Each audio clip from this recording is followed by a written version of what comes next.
시청자 여러분 그리고 장병 여러분 안녕하십니까? 국방뉴스를 전해드립니다. 박근혜 대통령이 다음 달 3일 중국 베이징에서 열리는 전승절 70주년 기념행사에 참석해 대규모 군사 퍼레이드인 열병식을 참관한다고 청와대가 밝혔습니다. 우리나라 대통령으로서는 처음인데요. 또 전승절 행사 참석에 앞서 2일에는 시진핑 중국 국가주석과 한중 정상회담을 갖기로 했습니다. 원동환 중사의 보도입니다. 박근혜 대통령이 다음 달 3일 베이징에서 열리는 중국 전승절 70주년 기념행사의 핵심인 군사 퍼레이드를 참관할 예정이라고 청와대가 밝혔습니다. 우리나라 대통령이 중국이 여는 군사 퍼레이드를 참관하는 것은 이번이 처음입니다. 정부는 그동안 미국과의 관계 등을 고려해 중국 측의 군사 퍼레이드 참관 여부를 고민해왔습니다. 하지만 민경욱 청와대 대변인은 이웃 국가인 중국과의 우호 협력 관계를 고려했다고 설명했습니다. 또 민 대변인은 중국에서 우리 독립항쟁 역사를 기리는 측면도 감안했다고 덧붙였습니다. 박근혜 대통령의 참석이 확정된 가운데 북한에서는 김정은 대신 최룡해 북한 노동당 비서가 참석하는 것으로 알려졌습니다. 최룡해는 러시아 전승절 행사와 인천 아시안게임 폐막식 등 중요한 외교 무대에 김정은 대신 투입된 바 있습니다. 또 북한은 이번 열병식에 군대는 물론 참관단도 파견하지 않는 것으로 확인됐습니다. 한편 우리군은 대통령을 수행하는 군 대표단 3명을 보내기로 했습니다. 박 대통령은 이어 인민대회당에서 열리는 시진핑 주석 오찬 리셉션에도 참석할 예정입니다. 또 열병식 하루 전인 2일에는 시 주석과 정상회담도 갖습니다.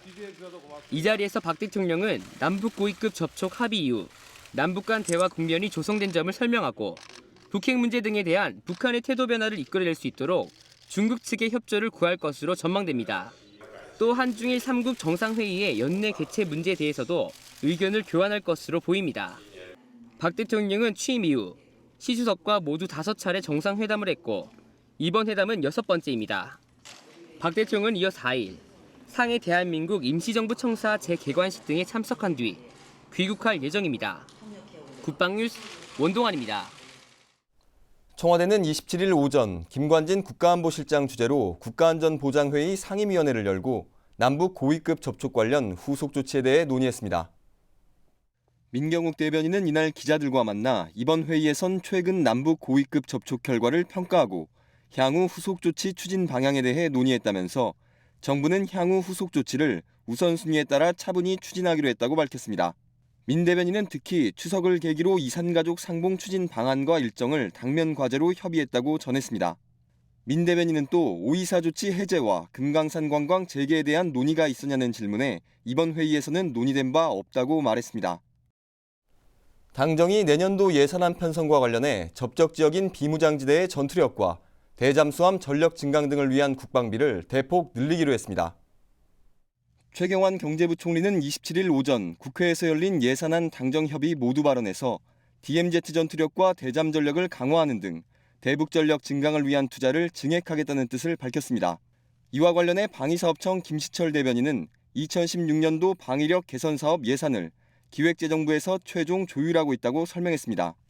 한편 국방부는 최근 제기된 대북 확성기 방송시설 보수와 교체를 위한 예산 반영과 관련해 필요성에 대해서는 실감하고 있지만 당장 내년 정부 예산안에 반영하는 것은 검토하고 있지 않다고 밝혔습니다. 한국국방안보포럼이 창조국방을 주제로 안보 학술 세미나를 열었습니다. 이번 세미나에서는 우리나라 국방 발전에 관한 다양한 방안이 제시됐습니다. 김지한 기자입니다. 한국국방안보포럼이 창조국방 어떻게 구현할 것인가를 주제로 안보학술 세미나를 열었습니다. 27일 전쟁기념관에서 열린 이번 세미나에서는 한국 국방의 발전 방안에 관한 다양한 의견이 제시됐습니다.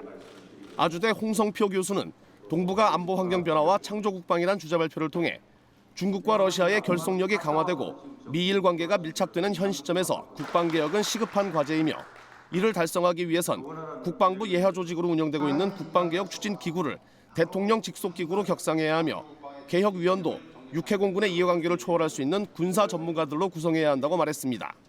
조상호 국방부 군구조개혁 추진관은 창조국방의 향후 추진 방향에 관해 다음 달까지 창조국방 홈페이지를 구축하고 지침서를 내놓을 예정이며 올해 말까지 합참주도로 미래 합동군사 전략서와 합동작전 개념서를 발간할 계획이라고 밝혔습니다.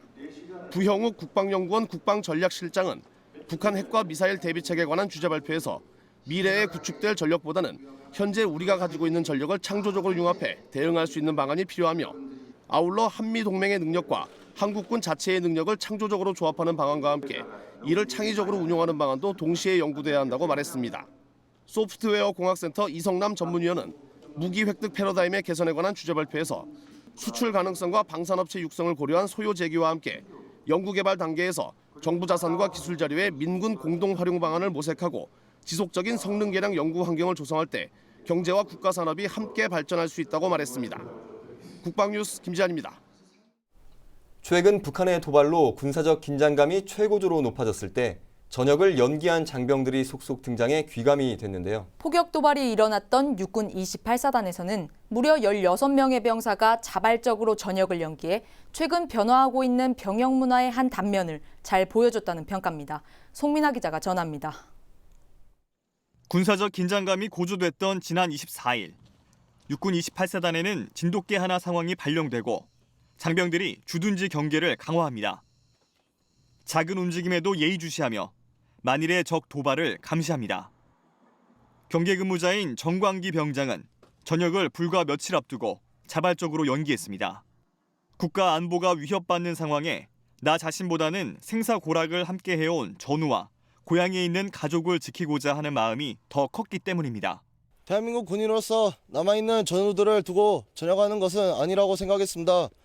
2년간 함께해온 전우들이 떠오르고 전우회가 생겨서 그런 결심을 하게 되었습니다. 그리고 부모님이 두 발 뻗고 주무시려면 저와 같은 군인들이 있어야 한다는 생각이 들었습니다. 부대 관할 지역에 북한군의 포탄이 떨어지면서 타 부대보다 긴장감이 더 컸던 28사단이지만 전 부대에서 가장 많은 16명의 병사가 전역을 연기했습니다. 이는 존중과 배려를 바탕으로 올바른 병영 문화를 정착시키려는 우리 군의 노력이 투영된 것으로 분석됩니다. 신세대 장병들의 달라진 안보의식과 전후에는 사회 분열과 전쟁 공포를 조장하려는 북한의 노림수를 잠재우는 결정적인 계기가 됐습니다. 여지껏 함께 해왔던 전우들만 있으면은 제2의 군생활도 어렵지 않게 잘 군복무 열심히 마칠 수 있을 것 같습니다. 이번 북한의 포격 도발로 그 어느 때보다 군사적 위협이 고조됐지만 투철한 국가관과 희생정신으로 국가 수호를 이끈 우리 장병들의 확고한 의지를 알 수 있는 기회였습니다. 대한민국 중서부전선은 우리가 지키겠습니다. 국방뉴스 송민아입니다. 국방부가 현역 입영 요건을 강화하는 방향으로 징병 신체검사 규칙을 개정했습니다. 입영대기자 적체 문제를 한시적으로 해소하고 정예 자원이 입대하도록 하기 위해서입니다. 오상현 기자의 보도입니다. 국방부가 현역 입영 요건을 강화했습니다. 먼저 체질량 지수에 따른 4급 판정 기준을 BMI 16 미만 35 이상에서 BMI 17 미만 33 이상으로 변경했습니다. 키가 175cm인 경우 지금까지는 49kg 미만과 107.2kg 이상이 보충력으로 분류됐지만 개정안 기준에 따라 52.1kg이 넘고 101.1kg이 넘지 않아야 현역으로 입영할 수 있습니다. 갑상선 기능 항진증에서 지속적인 약물 치료가 필요한 경우에도 보충력으로 분류됩니다. 또 고혈압의 4급 판정 기준도 110에서 180을 90에서 160으로 강화했습니다. 아토피 피부염의 경우도 전체 표면의 30% 이상에서 15% 이상으로 조정했고 백반증이 얼굴에 발생한 경우 안면부의 50% 이상에서 30% 이상으로 강화했습니다. 근시굴절률 4급 판정 기준도 마이너스 12디옵터 이상에서 마이너스 11디옵터 이상으로 상향 조정했고 청력장애 기준도 56데시벨 이상에서 41데시벨 이상으로 올렸습니다. 국방부는 이번 징병 신체검사 등 검사 규칙 개정안이 확정되면 14,000여 명이 3급 현역에서 4급 보충력으로 전환될 것이라며 입영 적체에 따른 국민 불편을 해소하는 데 기여하고 현역 자원을 정예화할 수 있게 될 것으로 기대했습니다. 입법 예고 기간은 28일부터 40일간이며 개정안에 대한 상세한 내용은 국방부 홈페이지에서 확인할 수 있습니다. 국방뉴스 오상현입니다. 17주간의 강도 높은 특수전 종합훈련을 마친 특전부사관 217기가 당당히 하사계급장을 달았습니다. 임관자 중에는 지뢰 사고로 발목을 잃은 아버지의 뒤를 이어 명예로운 군 생활을 이어가는 아들도 있습니다. 이혁근 기자의 보도입니다. 주범자 후보대 경병력 211명은 2015년 8월 27일로 국가사로 임을 각각 명받았습니다. 예, 축하합니다. 대한민국의 하늘과 땅, 바다를 누비는 특전부사관 211명이 탄생했습니다. 27일 육군 특수전 교육단에서 열린 임관식에는 김요한 육군참모총장과 지자체 관계자, 임관자 가족 등 1,500여 명이 참석했습니다. 지난 4개월 동안 혹독한 훈련 과정을 이겨내고 대한민국 최고의 특전용사로 거듭나 이 자리에 늠름하게 서 있는 여러분들의 모습이 정말 자랑스럽고 믿음직스럽습니다. 임관한 특전부사관 217기는 지난 5월 입대해 17주 동안 강도 높은 특전사 훈련을 받았습니다. 16대 1이라는 높은 경쟁률을 뚫고 당당히 임관한 여군 부사관 5명도 눈에 띕니다. 임관자 중에는 1985년 육사단에서 군생활하다 질회사고로 발목을 잃은 아버지의 뒤를 이어 군인의 길을 걷게 된 주인공도 있습니다. 특전부사관 모두는 지금 당장이라도 명령이 하달되면 적진으로 침투할 준비가 되어 있습니다. 아버지의 뒤를 이어 조국을 지킨다는 자부심을 갖고 최선을 다하겠습니다. 언제 어디서 어떠한 상황이 발생하더라도 가장 먼저 출동해 어려운 임무를 슬기롭게 수행하는 특전부사관. 특전부사관 217기는 안 되면 되게 하라는 정신으로 군 간부로서 첫 발걸음을 디뎠습니다. 국방뉴스 이혁근입니다. 남북 사상 초유의 마라톤 협상이 타결되고 앞으로의 남북 관계에 대한 조심스러운 전망들이 나오고 있습니다. 남북이 그동안 진행한 700여 차례의 협상 가운데 단일 협상으로는 가장 긴 시간이었는데요. 네, 길고 숨가쁜 협상에서 긍정적인 결과를 도출한 만큼 앞으로 발전적인 남북 관계를 기대해 봅니다. 안찬일 세계 북한연구센터 소장 모시고 말씀 나눠보겠습니다. 소장님 안녕하십니까? 안녕하십니까? 네, 소장님 먼저 이 협상에서 합의된 내용들을 토대로 이번 협상에 대한 총평 부탁드립니다. 네, 이번 협상은 이제 준전시 태세 발령이라는 그야말로 최악의 상황에서 열렸는데 내용 면에서 보면 아주 훌륭한 회담이었다. 네. 즉 남과 북은 이제 서로 적대 관계이기 때문에 만나야 되는 것입니다. 그런데 이번에 여러 가지 합의 중에 당국자 회담을 이끌어냈고 또 이산가족 상봉이라는 가장 갈급한 문제를 합의했고 이런 것들은 아주 훌륭한 회담의 성과라고 보고 단지 아쉬운 점이 있었다면 개인적으로 두 번째 조항에서 우리 참 그 지뢰도발로 우리 아까운 그 청년들이 이렇게 그 부상을 크게 당했는데 북한이 그 말하자면 사과면에서 좀 애매한 사과를 했고 네. 또 평양에 돌아가서도 딴소리 하는 거 보면 역시 북한은 어떤 집단인가 이런 것을 알려줬다는 데로부터 뭐 긍정도 있지만은 좀 아쉬웠다 이렇게 평가하고 싶습니다. 네. 네, 또 특히 이번 협상의 경우 과거와는 좀 다른 면모를 보였는데 이번 협상의 특징에 대해서도 한 말씀 해주시죠. 예, 이번 협상은 거의 뭐 남북한의 어떤 최고 지도자의 의지를 반영한 실제 권력의 실세 2인자들이 나왔다. 즉 북한의 군서열 1위이며 실권 2인자인 이제 황병소 총정치국장을 우리가 불러냈는데 북한이 서슴없이 나왔다는 것이죠. 네. 과거에 무슨 이 남북회담의 격을 가지고 계속 태클을 걸던 북한이 우리의 요구에 이렇게 응해왔다. 그리고 또 적극적으로 회담에 응했다. 이것은 이제 우리의 그 대북 심리전 확성기 방송이 그만큼 위력 있다. 또 우리 대한민국 힘 앞에 굴복했다.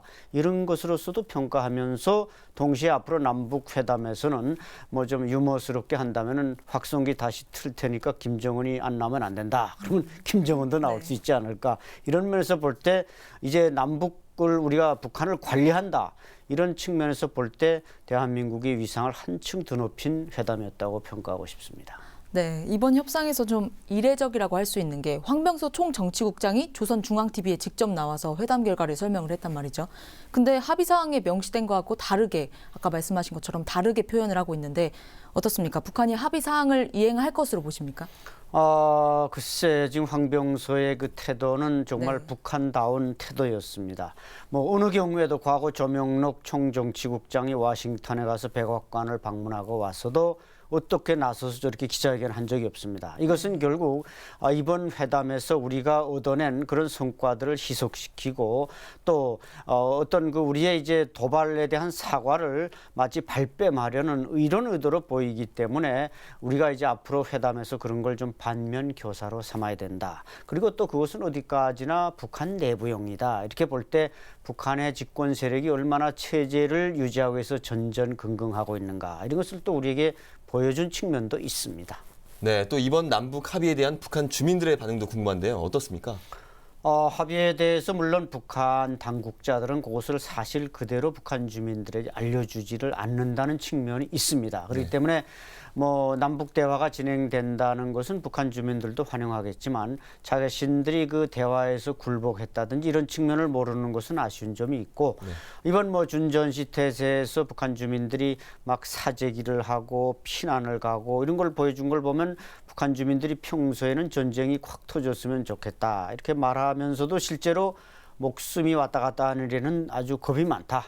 오히려 우리 국민들은 전혀 그런 모습을 보여주지 않았는데 북한이 동요했다. 이것은 역시 북한 주민들이 아직 문명적으로 낙후된 상태에 있다. 이것을 보여준 거고 아마 앞으로 이제 북한도 250만 대 핸드폰이 있고 여러 가지 SNS 수단들이 발달하고 있기 때문에 이번 회담의 내용들이 잘 전달된다면은 역시 대한민국의 어떤 힘과 영향력에 대해서 수긍할 수밖에 없을 것입니다. 네, 앞으로 우리 군이 철저하게 대비를 할 것인 당연한 사실이겠지만 북한이 앞으로 추가 도발할 가능성 어떻게 보십니까?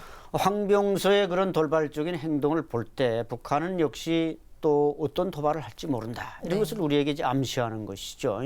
이번에 우리가 뭐 북한의 잠수정 70여 대의 어떤 그 대피라든지 준전시태세 여러 가지를 볼 때 북한은 무력적으로 또 이 힘에서 우리보다 많이 열세하지만 그렇다고 해서 우리가 북한을 무시할 수는 없다. 북한은 몇 가지 면에서 지금 비대칭 전력을 가지고 있지 않습니까? 따라서 제가 개인적으로 볼 때 뭐 장비, 공군력, 해군력 이런 장비 면에서는 우리가 에쿠스급이라면 북한은 트랙터 수준이거든요. 그러나 에쿠스는 고속도로에 나가면 트랙터한테 이기지만 이 산골짜기 가서 밭을 갈거나 돌밭을 지나는 데는 또 트랙터가 이긴단 말이죠. 그래서 우리 국군은 단지 현대화됐다. 이거 하나만 믿고 자만할 것이 아니라 북한은 언제 뒤에서 옆에서 허를 찌르는 이런 수단을 가지고 있다. 이런 걸 생각할 때 대북 경각심은 추워도 늦춰서는 안 된다고 봅니다. 네, 여기까지 듣겠습니다. 지금까지 안찬일 세계북한연구센터 소장과 얘기 나눴습니다. 오늘 말씀 감사합니다. 감사합니다.